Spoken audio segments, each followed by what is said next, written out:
Olá, boa tarde. Boa tarde a todos.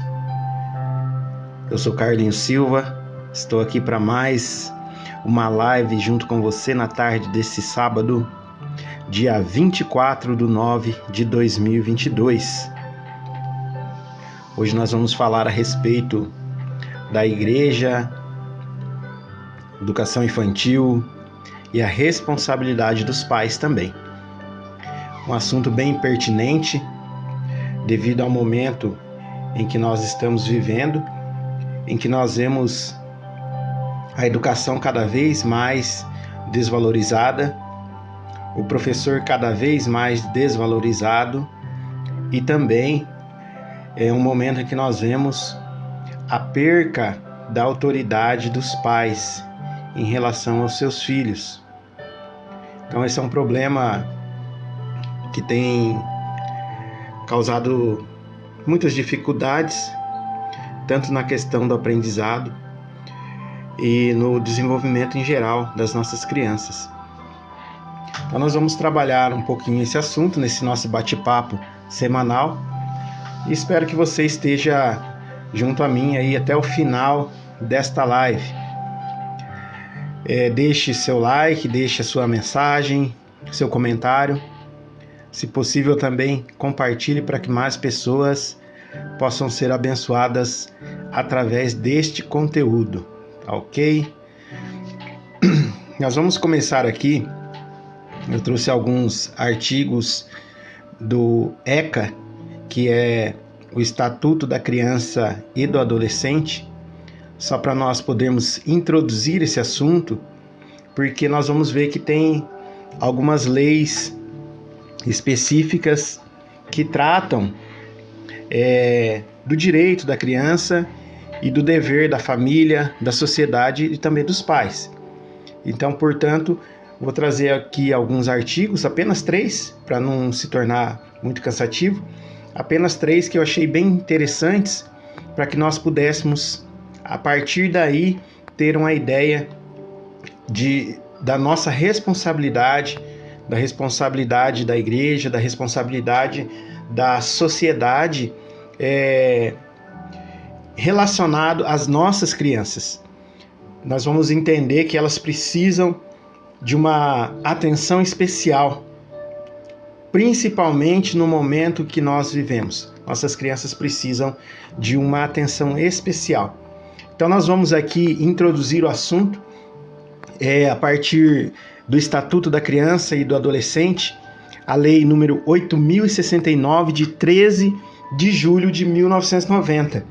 Então é uma lei que já completou 32 anos em que essa lei está em vigor no nosso país. Então, o primeiro tópico que eu quero compartilhar com vocês está no artigo 2º, que é um artigo que fala para nós na íntegra o que é uma criança, o que é considerada, quem é considerado como criança diante da lei. Então, considera-se criança, para os efeitos desta lei, pessoas até 12 anos de idade incompletos e adolescentes, aquele entre 12 e 18 anos de idade. Então, aquele que tem até 12 anos incompletos, ele é considerado uma criança, e daí até os 18 ele é considerado um adolescente, de acordo com a Lei 8.069 do Estatuto da Criança e do Adolescente. E também o artigo 3º, que é de suma importância para nós introduzirmos esse assunto, ele diz que a criança e o adolescente gozam de todos os direitos fundamentais inerentes à pessoa humana, sem prejuízo da proteção integral que trata essa lei, assegurando-se por lei ou por outros meios todas as oportunidades, facilidades, a fim de lhe facultar desenvolvimento, preste atenção nessa parte, a fim de lhe facultar desenvolvimento físico, mental, moral, espiritual e social, em condições de liberdade e dignidade. Então nós vemos que a lei, ela dá uma proteção especial para as crianças. Nós vamos ver um pouco mais para frente que em determinada época da nossa existência, as crianças elas não tinham valor algum. Nós vamos ver que a criança era tratada de uma forma deplorável. Mas aí, com o desenvolvimento da sociedade, desenvolvimento das leis, aí foram se criando leis específicas para que houvesse proteção às nossas crianças. E o terceiro tópico que eu quero ler com você, nós estamos aqui fazendo a leitura de 3 tópicos do ECA, Estatuto da Criança e do Adolescente, para nós podermos introduzir esse assunto. O artigo 4º, ele diz assim: é dever da família, da comunidade, da sociedade em geral e do poder público assegurar, com absoluta prioridade, a efetivação dos direitos à vida, à saúde, à alimentação, à educação, ao esporte, ao lazer, à profissionalização, à cultura, à dignidade, ao respeito, à liberdade e à convivência familiar ou comunitária. Então vocês veem que interessante que foi preciso para que a sociedade entendesse e considerasse e cuidasse de uma maneira correta dessas crianças, ainda que nós vamos ver no nosso contexto social que na íntegra isso não acontece, vamos dizer assim, 100% das famílias, em 100% da sociedade, nós sabemos que isso não acontece, porém, há uma lei estabelecida para que isso aconteça. E o interessante é que foi preciso criar-se leis para que a criança ela tivesse essa seguridade, para que ela tivesse essa proteção, para que ela tivesse esse carinho, esse cuidado. E é interessante o que o início do artigo ele diz que é dever da família. Então, em primeiro lugar, quem tem a responsabilidade de cuidar, de educar, de dar toda aquela sustentação para que a criança ela tenha um crescimento saudável, tanto intelectual como espiritual, é a família. Então a lei é bem clara. Na verdade, não precisaria nem dessa lei para a gente entender isso, porque nós vamos ver aqui que a palavra de Deus ela é bem clara a respeito desse cuidado também. Mas como nós estamos aqui analisando também uma lei, é muito interessante que a família está em primeiro lugar no dever de cuidar. Então a família ela não pode terceirizar essa obrigação que ela tem. Ela não pode terceirizar para a escola essa obrigação que ela tem de educar. Ela não pode terceirizar para a igreja essa responsabilidade, porque a escola, nas suas atribuições, ela vai ensinar as disciplinas, português, matemática, geografia, ciências, biologia. Ela tem a sua responsabilidade, só que essas crianças, elas já têm que sair das suas casas para a escola com a iniciação de educação. Elas têm que sair daqui educadas e lá vão aprender as disciplinas. Da mesma forma, não podemos terceirizar também para a igreja essa responsabilidade. Aqueles que ensinam, aqueles que são cristãos, que estão aí imersos na palavra de Deus, eles não podem terceirizar para a igreja o ensino da palavra de Deus para as crianças. Então a igreja ela entra como um complemento do ensino. Mas esse ensino nós vamos ver que ele já começa no lar. Ele já começa dentro de casa. Então é muito importante nós conhecermos um pouquinho dessa lei. Então, partindo agora para a parte da igreja, vamos falar um pouquinho da igreja, do papel social da igreja. Nós vamos ver que a igreja, ela desde o início da igreja primitiva, ela teve um papel social. O que é esse papel social? É cuidar da sociedade, cuidar dos seus, dentro dos limites estabelecidos, dentro das suas atribuições. A partir do momento que aquela família não tem condições. Então, nesse caso, não gera uma terceirização, mas gera um cuidado pois aquela família não tem condições de cuidar. Então aí entra a igreja.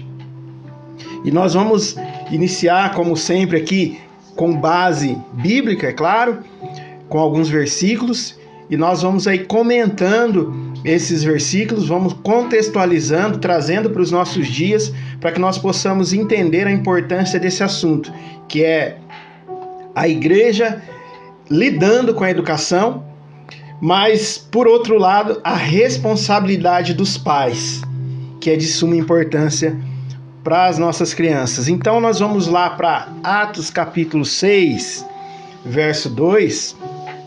Quero mandar um abraço aí para todos que estão nos assistindo e agradecer por você estar aqui junto de nós mais uma vez, para nós juntos trocar ideias, adquirir conhecimento e sermos abençoados.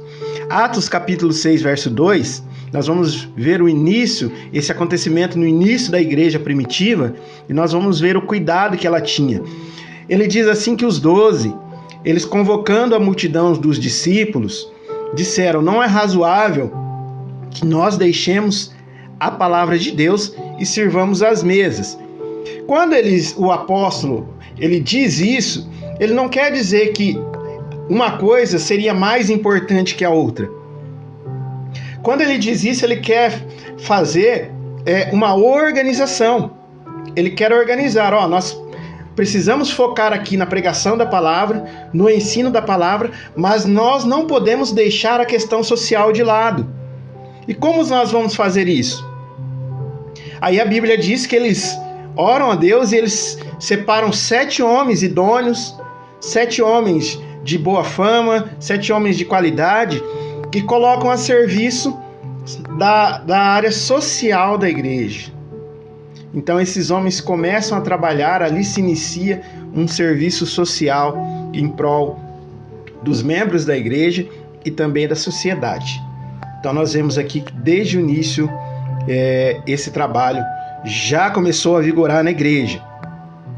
E aí eu trago para você Tiago capítulo 1, verso 27, que ele vai falar um pouquinho a respeito da religião. Ele diz que a religião pura e imaculada para com Deus é visitar os órfãos e as viúvas nas suas tribulações e guardar-se incontaminado do mundo.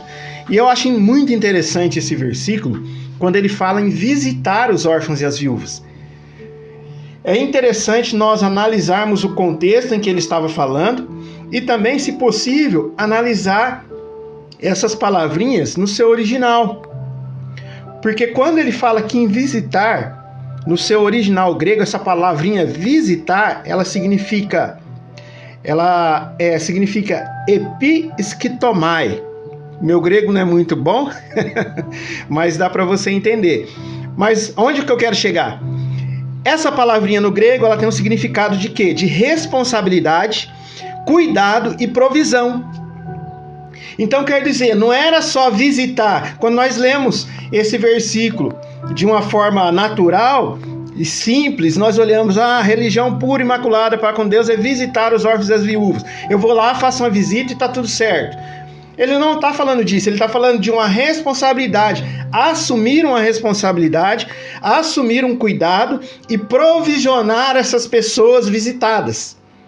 O que é provisionar? É ver a necessidade que elas têm, ver a dificuldade que elas estão passando e atender essas pessoas no quesito material.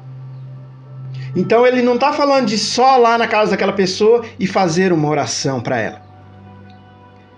Visitar os órfãos e as viúvas, e eu abro um parênteses aqui, que esses órfãos, nós colocamos aqui como as crianças que nós estamos tratando na live de hoje.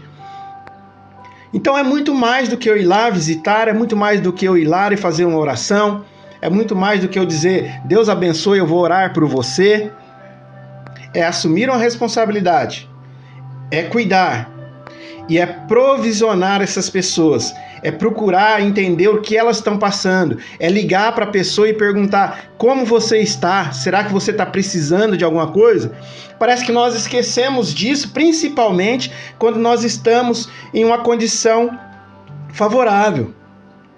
Quando nós estamos bem, nós esquecemos que pode ter aquele chamado de próximo, que ele pode estar passando por uma necessidade.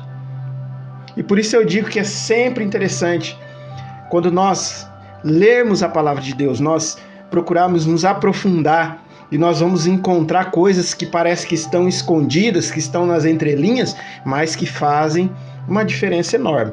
Então, visitar é se responsabilizar, é cuidar e é provisionar. Nossa live de hoje nós estamos tratando da igreja e educação e a responsabilidade dos pais. Nós já tratamos aqui 3 artigos do Estatuto da Criança e do Adolescente, para você que está chegando agora a se nortear, e nós estamos agora entrando no papel social da igreja. Depois nós vamos falar mais um pouco a respeito dos pais também. Então, para nós finalizarmos esse tópico, 1 João 3,17, quem, pois, tiver bens no mundo e vendo seu irmão necessitado, lhe cerrar suas entranhas, fechar a mão, como estará nele o amor de Deus? Aí você pergunta, o que isso tem a ver com educação? Tem muito a ver, tem tudo a ver. Você sabia que tem crianças que elas vão para a escola porque elas não têm uma refeição nas suas casas? Você sabia que uma criança ela não consegue se desenvolver e estudar com fome? Então, o cuidado social, o cuidado em provisionar, o cuidado em dar um prato de comida, em dar um alimento, ele tem tudo a ver com a educação. Tem tudo a ver. E aí João, aqui no capítulo 3, verso 17, ele vai me dizer que se eu cerro as minhas mãos, se eu vejo o meu irmão, se eu vejo o meu vizinho, se eu vejo o meu parente necessitado e eu fecho as minhas mãos, tendo condições, é claro, de ajudar, olha lá, como estará nele o amor de Deus? Será que o amor de Deus está no meu coração? Então é para nós meditar e refletir a respeito disso. E ainda Filipenses 2:4, não atente cada um propriamente para o que é seu, mas cada qual também para o que é dos outros. E eu acho muito interessante, eu sinto muito prazer em fazer essas lives, em conversar sobre esses assuntos, porque quando nós falamos sobre isso, nós acabamos aprendendo cada vez mais. Cada vez que eu leio, cada vez que eu discorro sobre o assunto, cada vez que eu compartilho com vocês alguma coisa, eu estou primeiramente aprendendo. Porque aquele que ensina, ele não é o dono da verdade, mas ele é o primeiro a aprender. Ele é o primeiro a ser corrigido. Então nós estamos vendo aqui que ele está dizendo para que cada um não pense somente no que é seu. Ah, eu estou bem, pessoal que se vire para lá. Não, eu preciso ter em mim, se há em mim o amor de Deus, eu preciso pensar naquele também que está necessitado. Então nós vemos que a igreja e a sociedade têm uma responsabilidade social. Ela tem uma responsabilidade com as pessoas ao nosso redor. Sempre tomando aqui bastante água, porque senão depois a minha garganta trava, tá? Eu tô aqui com o meu roteiro, só me organizando aqui. E aqui um detalhezinho bem interessante, uma coisa legal para quem pertence a alguma igreja evangélica e nunca ouviu falar a respeito disso. Houve uma comissão, uma reunião que se chama Comissão de Lausanne para Evangelização Mundial, que houve em 1974, e essa comissão ela foi organizada por Billy Graham e John Stott, onde reconheceram que a igreja tinha necessidade extrema de fazer um trabalho social, de atender a sociedade, de não se fechar nas 4 paredes, de não se fechar no seu mundinho e pensar assim, nós já estamos bem, nós já estamos salvos, nós já estamos tranquilos. Não, nós precisamos sair. Nós precisamos sair para fora das 4 paredes e atender a sociedade. E eu acho interessante que, se nós formos ver ao longo das histórias bíblicas, nós vamos ver esse atendimento, nós vamos ver o cuidado dos homens de Deus com essas pessoas mais necessitadas. Sempre houve esse cuidado. Tem uma história que aconteceu ali no livro de Reis. Nós vemos que o povo de Israel estava passando por uma necessidade muito grande, e ali o profeta Eliseu, ele teve contato com uma mulher, uma viúva, e ela disse para ele: olha, meu marido morreu, ele era servo de Deus, servia o Senhor, e agora o credor veio e quer levar os meus 2 filhos. E essa história está relacionada a crianças também, que é o nosso assunto de hoje. Ele quer levar nossos 2 filhos como pagamento da dívida, era um costume da época. Se a pessoa ficasse em situação difícil e não tivesse dinheiro, não tivesse como pagar, seus filhos eram levados como pagamento. E uma viúva naquela época, como ela estava numa situação muito difícil, ela não tinha quem fosse por ela. Então, com certeza, esses filhos nunca retornariam. E ali o profeta pergunta para ela o que ela tinha na sua casa, pergunta o que tens, e ela diz: não tenho nada a não ser uma botija de azeite. E quem conhece a história sabe que ali houve um milagre. Ali o profeta Eliseu, ele multiplicou aquele azeite, Deus multiplicou aquele azeite. Ele falou para ela pedir vasos emprestados para todos os vizinhos, e ela começa a pegar aqueles vasos sem entender o que aconteceria. E quando ela pega aqueles vasos e começa a derramar azeite naqueles vasos, eles vão se enchendo, e em determinado momento os vasos acabam e aquele azeite para. E a Bíblia diz que ela teve como pagar a sua dívida e viveu do resto, daquilo que sobrou. Então nós vemos o papel social acontecendo, nós vemos o profeta atendendo aquela mulher, ajudando ela para que ela não perdesse os seus filhos. Então nós temos que ter uma visão ampla do nosso redor, procurar enxergar aquilo que está acontecendo ao nosso redor, para que nós possamos também atender as pessoas. E agora nós vamos avante, vamos falar um pouquinho do negligenciamento das crianças. A história é muito interessante, estudar a história, eu gosto muito, porque nós vemos que ao longo da história as crianças não tinham valor. Elas não tinham valor. Se você for ver na Idade Média, por exemplo, as mães, quando as crianças nasciam, elas não tinham aquele cuidado igual as mães têm hoje. Você vê, hoje a mulher, ela descobre que está gestante, ela já começa a preparar ali um enxovalzinho, ela já começa a escolher o nome da criança junto, a esposa e o esposo começam ali escolher o nome da criancinha, e tem todo aquele cuidado, e faz acompanhamento pré-natal e tudo mais, e aí chega aquela criancinha, coisa mais lindinha, já está o quartinho preparado para ela, tudinho na cor ali, certinho, coisa linda, coisa maravilhosa, é inexplicável. Mas naquele tempo, as mães nem colocavam nome na criança, quando ela nascia, muitas delas nem colocavam nome. Por quê? Porque a estimativa de natalidade era muito baixa. A mortalidade infantil era muito baixa. A mortalidade infantil era muito alta. Então as mães, elas tinham aquele bebê e não tinham aquela esperança, que essa criança vai crescer e vai ser isso, vai ser aquilo, fazendo aqueles planos como nós fazemos hoje. Havia muitas doenças. E a criança, ela era apenas considerada como um adulto em miniatura. Então a criança, ela nascia, ela pegava uma certa idade, 6, 7 anos, eles já iam colocando ali para recolher lenha, eles já iam colocando para rachar lenha, eles iam colocando em alguma coisa para fazer. Quando não, a criança ia acompanhando outras famílias para aprender um ofício. Então não tinha aquela intimidade, aquele apego com as crianças.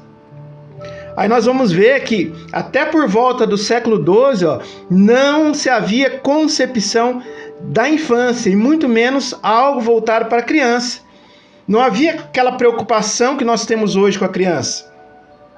E nós vamos ver que aí a partir do século XIX, por aí, nós já vamos entrar nesse assunto, nós vamos ver que a criança ela começou a ser valorizada. E é interessante que nós acompanhando a história bíblica, nós vamos ver que até os discípulos de Jesus, eles ainda não entendiam esse valor que as crianças tinham. Lá em Marcos capítulo 10, no verso 13 e 14, diz que Jesus, ele estava em determinado lugar e alguém trazia, o pessoal ali trazia as crianças para que Jesus tocasse nelas. Por quê? Eles viam que Jesus, onde quer que ele estava, havia um milagre. Onde quer que ele estava, ele abençoava alguém. E esses pais, eles falaram, vamos levar nossas crianças ali para ver Jesus, para que pelo menos Jesus toque nessas crianças. E traziam as crianças para que tocasse nelas, mas os discípulos repreendiam. Os discípulos de Jesus, eles repreendiam.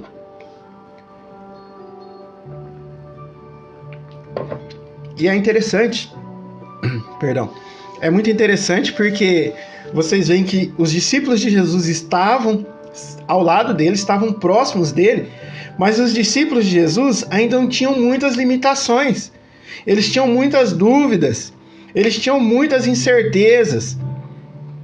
E nós trazemos, contextualizando, trazendo para a nossa aplicação pessoal, trazendo para os nossos dias de hoje, nós podemos entender que nós, mesmo estando na igreja todos os dias, mesmo frequentando os cultos diariamente, semanalmente, mensalmente, nós temos muitas limitações. Nós não somos os donos da razão, mas nós precisamos aprender com o Mestre.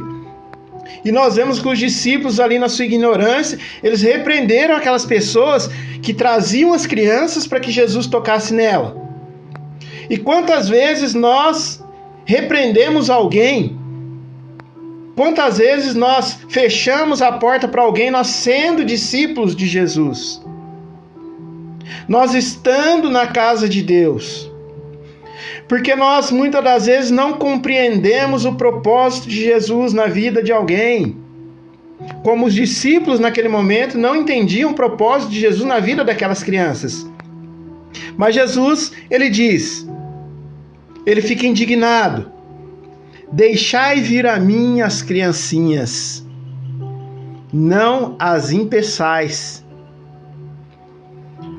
porque delas é o reino dos céus.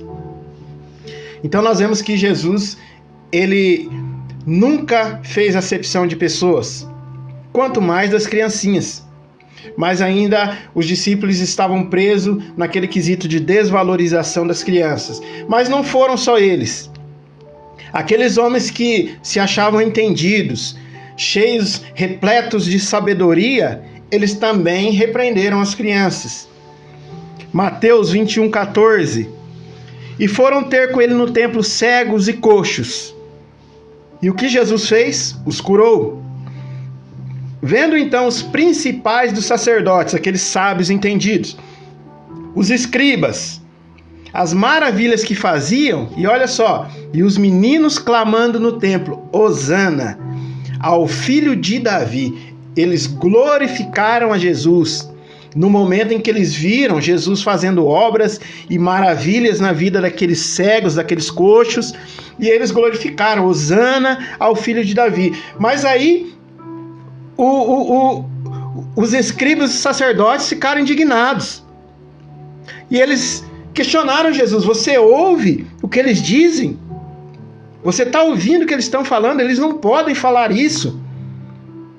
E Jesus diz: nunca lestes pela boca dos meninos e das criancinhas sai o perfeito louvor. Então nós vemos a valorização, o cuidado de Deus com as crianças. Nós precisamos entender esse cuidado. Nós precisamos cuidar das nossas crianças, valorizar, porque Jesus, ele reconheceu a capacidade que as crianças tinham de compreender as verdades espirituais. Então, muitas vezes, a pessoa pensa, a criança é a igreja de amanhã. Tudo bem. Em determinado ponto eu concordo com isso, mas a criança é a igreja de hoje. Porque a criança, ela está ali, ela não está isenta da liturgia do culto, ela não está isenta dos louvores, ela não está isenta da palavra, porque Jesus disse aqui, da boca das criancinhas sai o perfeito louvor. Então elas estão adorando a Deus, elas estão glorificando a Deus e elas estão ali absorvendo a palavra de Deus, absorvendo a presença de Deus. Então é necessário essa valorização. E nós vemos que os discípulos ainda não tinham entendido, mas a partir daquele momento em que Jesus repreende-os, eles passaram a entender o valor que as crianças tinham para Deus. Muito bem. Essas crianças que eram desvalorizadas, elas começaram a ser valorizadas aí por volta do século XVII. Por volta do século XVII, o ciclo da humanidade conhecido como Renascimento. E interessante foi que a igreja na época, ela teve uma participação de suma importância para o reconhecimento da infantilidade, para o reconhecimento da criança como um ser social, como um ser que merece respeito, como um ser que não era como era considerado como um adulto em miniatura. Não, ela começa a reconhecer, porque a igreja, e nós estamos falando aqui nesse momento, nesse contexto do Renascimento, nós estamos falando da Igreja Católica. A Igreja Católica, ela reconheceu, porque ela começou a criar ali aquelas imagens de anjo e relacionar a criança. E quando ela começa a relacionar aquela imagem angelical às crianças, começa a reconhecer a impecabilidade das crianças, conhecer a pureza, ela começa a reconhecer a pureza das crianças. Então ela foi trazendo uma nova visão para a sociedade, para que a sociedade reconhecesse a infância, reconhecesse que havia uma separação entre o adulto e a criança. Para vocês terem uma ideia, a criança naquela época, ela não poderia nem ter um quarto separadinho para ela. Era tudo junto, misturado ali com os adultos, levava aquela vida ali de qualquer forma com os adultos. Mas a partir daí, do século XVII, o Renascimento, as crianças, elas começaram a ter o seu valor. Então, a partir do século XVIII também, as crianças começaram a ser reconhecidas nas suas particularidades, uma alimentação, o estudo, e ali nasceu a concepção da infância, por volta do século XVIII. Olha para vocês verem quanto tempo essas crianças passaram sendo desvalorizadas. E agora nós começamos a entrar aqui no conceito contextual da nossa época. Nós começamos a entrar aqui falando a respeito do papel da igreja na educação cristã. Ela tem um papel importantíssimo na educação. A igreja, desde o descobrimento do Brasil, a igreja ela teve um papel importante na educação. Não vamos entrar no mérito da questão, a forma como era feita a educação, mas o processo educacional ele começou a partir da igreja, através dos jesuítas, quando eles começaram aquele processo de catequização dos índios. Aí depois eles foram expulsos do Brasil por Marquês de Pombal, e aí ele institui outra forma de ensino no Brasil, e assim o ensino foi se popularizando. Como disse, não vamos entrar no mérito da questão de colonização e tudo mais, mas a igreja ela teve uma participação significativa e muito importante no ensino. E hoje não é diferente, porque as nossas crianças elas vão receber 3 tipos de orientação educacional. Preste muita atenção nisso, que vai trazer para você uma visão mais ampla a respeito da educação infantil. E por que nós estamos falando tanto de educação infantil e responsabilidade de pais e igreja? Porque hoje nós estamos vendo que as nossas crianças elas estão sendo discipuladas pelas redes sociais. E isso mesmo, as nossas crianças estão sendo discipuladas pela internet, pelas redes sociais.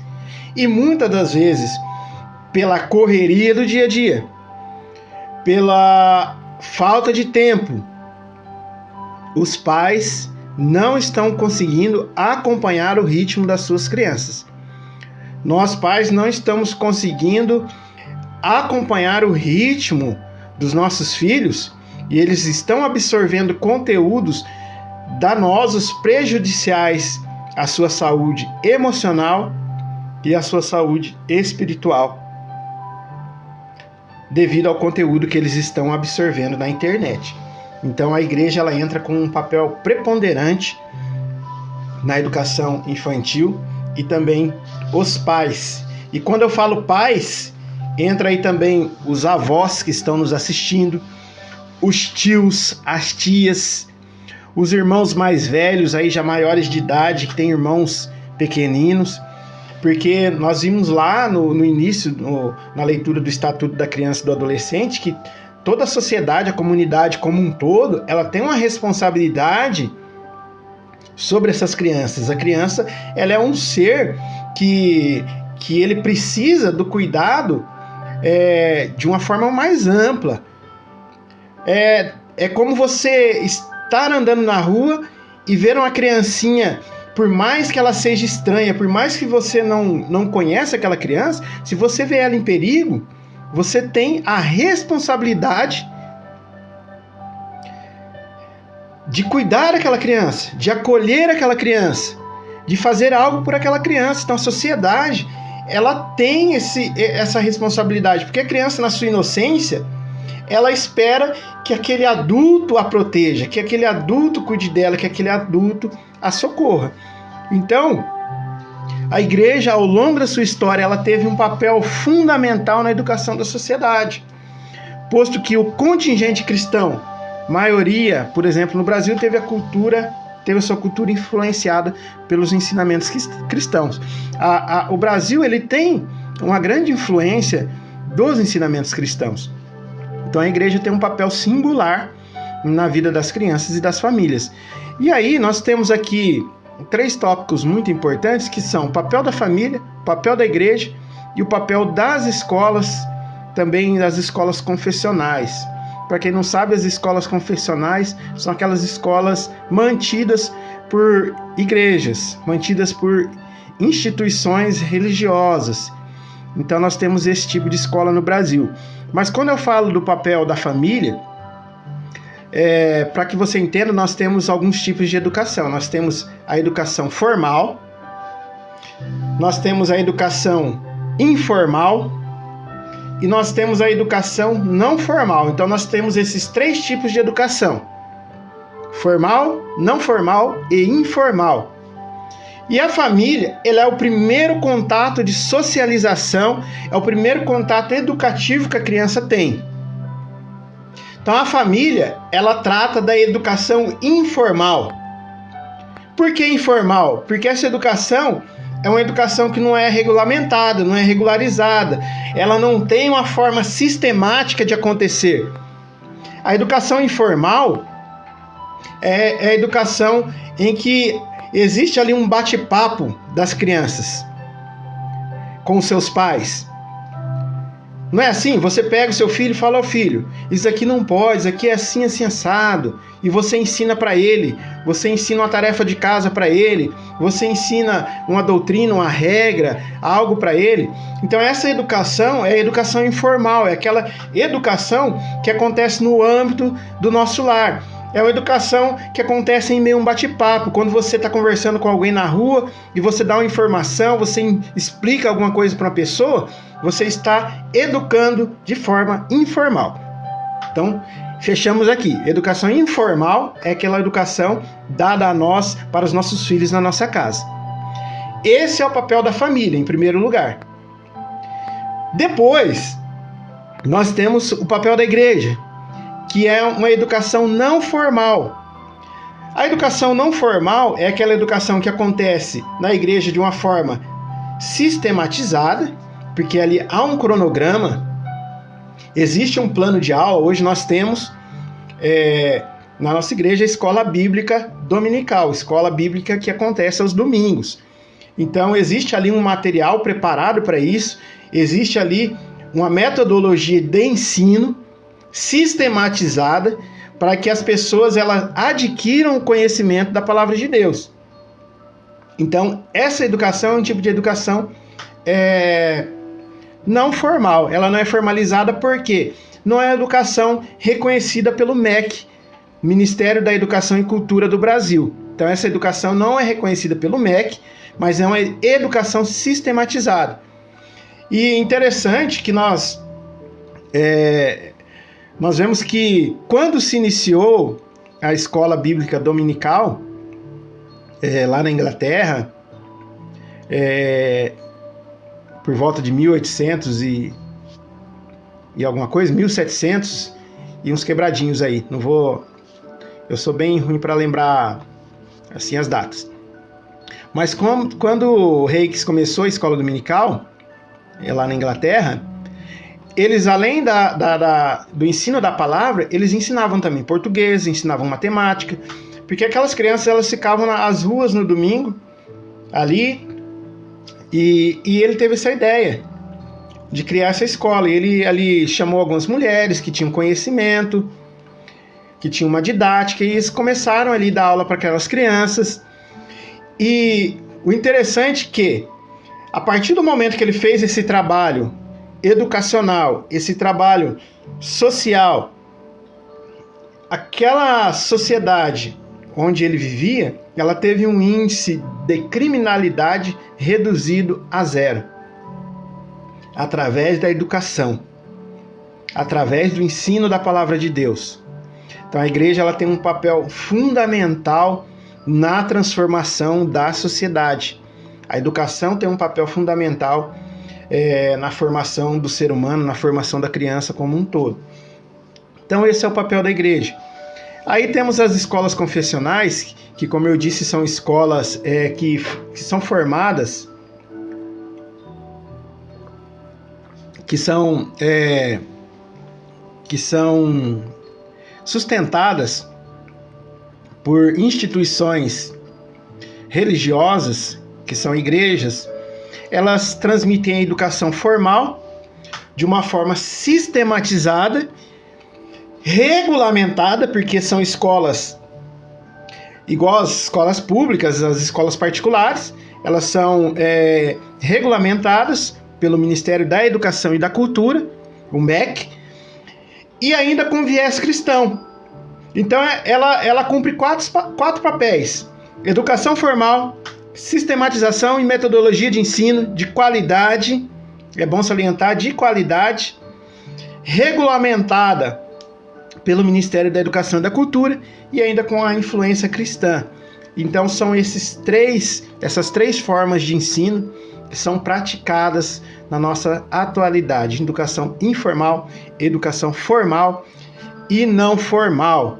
Informal nas famílias, não formal nas igrejas e formal nas instituições confessionais. Então fechamos essa parte aqui, papel da igreja na educação cristã. Só que nós vamos ver que a igreja ela tem cumprido seu papel, mas em muitos casos tem havido uma terceirização dos pais. Os pais eles têm passado essa responsabilidade totalmente para a igreja. É como eu pegar meu filho, levar na igreja e achar que toda a responsabilidade do ensino da Bíblia, do ensino da palavra, depende daqueles professores, daqueles tutores, daqueles pastores. E na verdade não é. É como eu disse no início, é um complemento. A igreja complementa essa educação. Ela apenas complementa. Então não basta colocar a criança lá e como se fosse um depósito de crianças. Eu deixo lá e... Você já viu quando a pessoa vai no shopping? A pessoa vai no shopping e ali tem um cantinho ali onde as crianças brincam. Até hoje em dia nas churrascarias, nas pizzarias, tem aquele cantinho que as crianças ficam brincando ali. E às vezes a pessoa imagina que ali ela está apenas deixando a criança para que ela tenha tranquilidade, mas ali, e até muitas vezes a própria igreja imagina que ela está fazendo um trabalho ali de cuidador, para dizer bem a verdade. E esses professores que trabalham com a educação infantil na igreja, eles não são cuidadores, eles são realmente professores. Porque naquele momento, as crianças elas precisam ter atividades relacionadas ao culto, relacionadas diretamente à palavra de Deus, mas de uma forma mais sistematizada, de uma forma mais contextualizada, de uma forma com que elas entendam aquilo que elas estão fazendo. Para que elas entendam que aquilo ali não é apenas um passatempo para que seus pais possam participar do culto com tranquilidade, mas que elas tenham em sua mente, que elas tenham a concepção de que o mesmo ambiente que seus pais estão é o mesmo ambiente que elas estão também. O mesmo ambiente espiritual que seus pais estão é o mesmo ambiente espiritual que elas estão também. Então é preciso ter esse cuidado com as crianças, é preciso engajar essas crianças, é preciso fazer com que essas crianças elas saiam ali com um desejo de retornar, com um desejo, como se fosse uma responsabilidade, como se fosse algo que elas saiam dali e tenham aquele desejo de contar para os seus pais aquilo que aconteceu ali. Então, por exemplo, se você está dando uma aula para crianças e falando de caridade, é preciso contextualizar isso. É preciso levar as crianças a fazer um trabalho de caridade, nem que seja uma simulação, nem que seja num dia específico. Nós falamos de caridade hoje ali, e ali dá um bombonzinho para as crianças vão entregar para alguém, vão fazer algo concreto, algo real, para que elas internalizem aquilo que elas estão aprendendo. Porque quem faz na prática, ele internaliza aquilo que ele aprendeu. E aquilo fica para o resto da vida, fica para a vida toda. Porque é como você está fazendo uma graduação. Você faz as aulas teóricas, por exemplo, um médico, ele faz as aulas teóricas, mas o que vai gravar na mente dele a situação é quando ele vai fazer a aula prática. Então nós precisamos levar essas crianças para a prática, e a igreja ela tem essa responsabilidade a partir do momento que ela acolhe essas crianças, de dar um suporte de qualidade, investindo realmente no Ministério Infantil, investindo realmente no trabalho com as crianças, porque a mídia, as redes sociais, o mundo está investindo em conteúdos que desestabilizam a vida emocional e espiritual das nossas crianças. E nós não podemos ficar parados. Nós precisamos nos atualizar. Aí você vai ouvir pais dizendo: eu não sei mexer no celular, meu filho mexe no celular melhor do que eu. Então você tem que acordar, você tem que pegar e começar a aprender. Qual é o bem mais precioso que um pai e uma mãe têm na sua vida? Qual é o bem mais precioso? Eu acredito que são os filhos.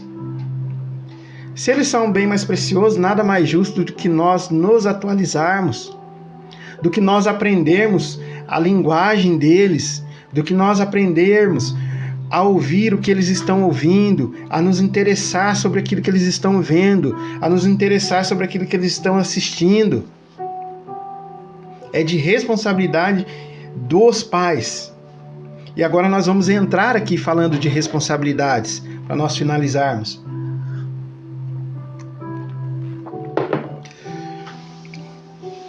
A palavra de Deus, ela diz: instrua a criança segundo os objetivos que você tem para ela, e mesmo com o passar dos anos, não se desviará deles. Outra versão diz: ensina a criança no caminho que deve andar, e quando for grande, nunca se desviará dele. E eu gostei muito dessa versão porque diz: instrua a criança segundo os objetivos que você tem para ela. Daí você fica com essa pergunta: quais são os seus objetivos para essa criança? Quais são os seus objetivos para o seu filho, para a sua filha? Então, de acordo com os seus objetivos, você tem que trabalhar. Ou você vai deixar ele ser doutrinado pelo mundo, Ou você vai deixar ele ser doutrinado por pessoas que não têm os mesmos objetivos que os seus? Esse assunto é muito sério, porque nós estamos trabalhando muito, nos cansando muito e não estamos tendo tempo para atender, para cuidar do bem mais precioso que nós temos. Não estamos tendo tempo para investir naquilo que nós temos de mais precioso. E o tempo vai passando e outras pessoas vão investindo. Como eu disse no outro dia, por que eles vão lá fora buscar? Por que eles vão lá fora fazer perguntas? Por que eles vão lá fora buscar coisas novas? Porque aqui dentro eles não se sentem acolhidos. E eles precisam se sentir acolhidos, primeiramente, dentro das suas casas e depois na igreja. Agora tem situações em que a pessoa, um jovem, um adolescente, ele vai chegar na igreja que ele não tem acolhimento na sua casa. Vai haver situações assim. E aí o trabalho da igreja vai ser dobrado. Vai ser dobrado, porque ele vai precisar suprir também, de certa forma, esse acolhimento que ele não teve na sua casa. Então, os pais precisam emergir, se aprofundar nos conteúdos que as crianças estão assistindo, estão vendo, monitorar, para que chegue lá na frente, não percam seus filhos e venham a chorar. Então, instrui o menino, instrui a menina aí no caminho que você quer que ele ande. E tem uma coisa interessante aqui, meus queridos, sobre smartphones, sobre celulares. Saiu uma cartilha em 2019 do da Organização Mundial da Saúde, em que eles não aconselham que as crianças menores de 2 anos eles fiquem na frente das telas. E aí de 3 a 5, 7 anos que eles tenham acompanhamento dos pais. Então o que acontece? Nós muitas vezes estamos terceirizando o cuidado das nossas crianças para a igreja, que nós já falamos agora há pouco, e em determinados momentos nós estamos terceirizando, olha só, nós estamos terceirizando o cuidado dos nossos filhos para o celular, para os outros smartphones. Olha em que ponto que nós chegamos, que nós terceirizamos o cuidado dos nossos filhos. Aí você vai dizer, mas é porque você não tem serviço para fazer que eu tenho e tal. É verdade, muitas das vezes a nossa vida é muito atarefada. E nós não estamos aqui para julgar ninguém, dizer que esse ou aquele outro pai está deixando seu filho abandonado na frente do celular. Nós não estamos aqui para dizer isso. Porque cada pessoa tem o seu contexto de vida, a sua dificuldade, a sua luta. Tem aqueles que cuidam dos seus filhos sozinhos, e é uma dificuldade muito grande. Mas nós estamos aqui olhando de uma forma ampla, trazendo conhecimento sobre o assunto, para que cada um possa analisar a sua situação, e ver uma forma de melhorar essa condição. De ver uma forma de salvar o seu filho ou não perdê-lo. Então vamos lá. Olha só, a primeira recomendação: crianças até 2 anos não devem ser expostas a telas, nem de maneira passiva. O que é isso? É colocar o celularzinho lá, ou a TV, deixar a criancinha sentadinha lá, e ela ficar ali 2, 3, 4 horas olhando para aquela tela. Isso é prejudicial para a mente dela, é prejudicial para a saúde dela. Então, nem de forma passiva. E aí, não é recomendado que o adulto fique com o celular na mão enquanto a criança estiver no colo, olhando para o aparelho. Hoje parece que nós não conseguimos, né? Nós queremos estar com a criança no colo e queremos estar respondendo no WhatsApp, queremos estar no aparelho. Parece que nós estamos ficando escravos dos aparelhos. Eles estão nos escravizando. Porque o aparelho é bom. Hoje você consegue estudar através do celular. Hoje nós conseguimos aqui nos comunicar, nós estamos nos comunicando, trocando conhecimento através do celular. Mas tem momentos do nosso dia que é preciso que nós dediquemos à nossa família, aos nossos filhos. E o celular ele está tomando todo esse tempo que nós temos. Então temos essas recomendações. Já as crianças com idade entre 2 e 5 anos podem até olhar a tela, desde que seja por até 1 hora por dia. Crianças até 5 anos, 1 hora por dia. Mais do que isso já é prejudicial. Aí depois a criança fica cheia de problemas, fica com ansiedade, com depressão, e fala, nossa, é tão novinha a criança, e já está com esses problemas, mas ela fica o dia inteiro na frente de uma tela, ela fica o dia inteiro na frente de um celular, e muitas das vezes vendo conteúdo depreciativo, conteúdo destrutivo. Então nós precisamos pensar nisso, Já as crianças, ou melhor, a recomendação da organização é que os cuidadores usem o tempo livre lendo, contando histórias para os pequenos. Quem já contou história para os seus filhos? Quem já foi um contador de histórias? Ou mesmo leu a Bíblia junto com eles? É muito importante isso, porque isso gera conexão. E hoje, o que acontece? Por que nossos filhos se afastam? Porque nós não geramos conexão. Nós não jogamos uma bolinha com eles, nós não lemos um livro com eles, nós não soltamos uma pipa com eles. Coisas que nós fazíamos no passado, que nossos pais faziam com a gente. E aí nós terceirizamos para o celular. E muitas vezes, por que nós terceirizamos para o celular? É engraçado isso. Nós terceirizamos porque nós também estamos presos. Poxa, se eu der o celular para ele, olha só. Se eu der o celular para o meu filho, eu posso ficar com o meu celular.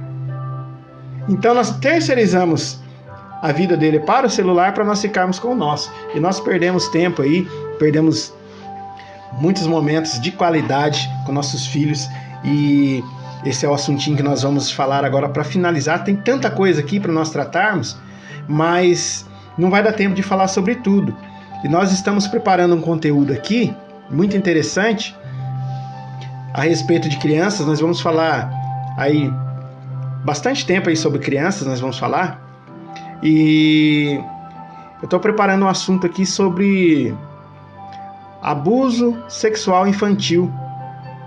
Um assunto muito grave, algo que tem aumentado muito na nossa cidade, na nossa região, no nosso país, e que muitas vezes por terceirizarmos esse cuidado para smartphones, nós estamos expondo as nossas crianças a esse risco.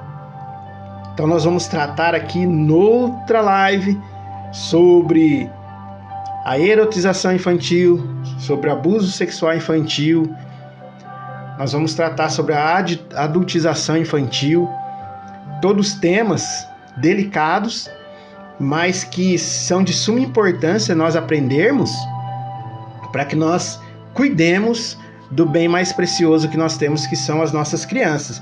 Então, para nós finalizar aqui, tem gente entrando e hoje a live está muito boa. Nós estamos falando aqui do papel da igreja na educação infantil, da responsabilidade dos pais. Nós tratamos aqui também sobre alguns artigos do Estatuto da Criança e do Adolescente. Então tá muito legal, tá muito gostoso. E eu agradeço aí aqueles que estão junto com nós. Nós estamos chegando no finalzinho. Então nós falamos aqui que os pais, eles precisam ser responsáveis, instruir a criança no caminho que deve andar ou no caminho segundo os seus objetivos. E tem 3 itens aqui que são prejudiciais a esse contato que nós temos com as crianças. Troca de ausência por permissões. Troca de ausência por permissões, o que é? Eu trabalho muito, eu sou muito atarefado e eu não tenho tempo para eles. O que eu faço? Para que eles não se sintam lesados, eu permito muitas coisas. Aí eles pedem para ir em algum lugar. Eu quero ir na casa de um amigo. Você nem conhece esse amigo, não sabe onde mora, não sabe que família é essa. Aí você fala, poxa vida, mas eu tenho que permitir, porque eu já não tenho tempo. E se eu for negar, são aqueles pais inseguros. Sabe o que é um pai e uma mãe inseguro? É aquele pai e aquela mãe que ele precisa disciplinar o filho, ele precisa ensinar, ele precisa dar uma correção, mas ele tem medo que aquele filho deixe de amar ele. Olha o ponto que nós chegamos. Ele tem tanto medo do filho virar a cara com ele, de deixar de gostar dele, que ele prefere muitas das vezes, inconscientemente, né, perder esse filho, porque ele dá certas permissões que não tem cabimento. Aí vai para um lugar, vai para uma festa, vai para onde o pai nem sabe, a mãe nem sabe onde está, e acontece algo ali de ruim com aquela criança, com aquele filho, daí o pai vai chorar, mas ele troca a sua ausência por permissões. Então, o que dá para fazer aí? Tem que estruturar uma forma de gerir esse tempo. Mas essas permissões, nós temos que tomar cuidado com as permissões que nós damos, porque podem ser permissões prejudiciais aos nossos filhos. Segundo tópico, não é a quantidade de tempo que ficamos com eles, mas a qualidade. Por que não é a quantidade de tempo que ficamos? Porque muitas vezes realmente nós estamos no local, mas nós não estamos ficando. Como é isso? Por exemplo, você está na sala, a família toda na sala, mas cada um está com seu aparelho ali na mão. Fala, poxa, Carlinhos, isso aí é chato, você está falando muito de celular. Mas é a realidade do momento, né? Nós temos que falar daquilo que é o nosso contexto atual. Então é o que nos prejudica, então nós temos que falar como gerenciar isso. E daí cada um está com seu aparelho e ninguém se conversa, ninguém se fala. Então eu passei um dia inteiro com meu filho, passei um dia inteiro com a minha filha, mas não houve qualidade nesse tempo. Foi um tempo sem qualidade, porque nós não conversamos, nós não brincamos, nós não rimos juntos, nós não fizemos nada juntos. Então, quer dizer, eu estive ali, mas não tive, porque eu estava ali, mas a minha mente estava em outro lugar. Então, eu preciso estar junto dele. E, por fim, disciplina é ensino e não correção. Então, nós precisamos tratar isso de uma maneira correta, porque disciplina é ensinar. E corrigir é chamar a atenção sobre aquilo que você ensinou e não foi cumprido. Então, não há como cobrar sem ensinar. E não há como cobrar, veja que importante, não há como cobrar sem ensinar e não há como cobrar sendo que eu não faço aquilo que eu cobro. E hoje em dia, acontece muito isso. Eu cobro que meu filho faça determinada coisa, mas ele vê que eu não faço. Por exemplo, um exemplo bobo. Ó, filho, tá frio lá fora, põe a blusa, você não pode pegar friagem e tal. E eu saio sem blusa lá, no frio. Aí ele fala, poxa vida, a criancinha pequena, né? Ele fala, poxa vida, meu pai... Porque as crianças, elas não entendem isso. Ela aprende mais pelo exemplo. O exemplo é a forma mais didática de ensinar uma criança, é a forma mais didática dela aprender. Então ela aprende muito pelo exemplo. Então se eu falar e não fizer, ela não aprende ou aprende da forma errada. Então, 3 tópicos. Troca de ausências por permissões. Cancelamos da nossa agenda isso. Qualidade do tempo. Precisamos estar com corpo e mente no lugar. E disciplina não é correção. Já falamos dos smartphones e vamos finalizando essa live de hoje. Espero que você tenha gostado. E tem uma frase interessante aqui de Karl Mannheim. Ele é um sociólogo. O que se faz agora com as crianças é o que elas farão depois com a sociedade. Então nós temos total responsabilidade sobre o que as crianças farão com a sociedade, porque o que se faz agora com elas, o que se ensina agora para elas, o que se mostra agora para elas é o que elas farão, ensinarão e mostrarão para a sociedade no futuro, ok?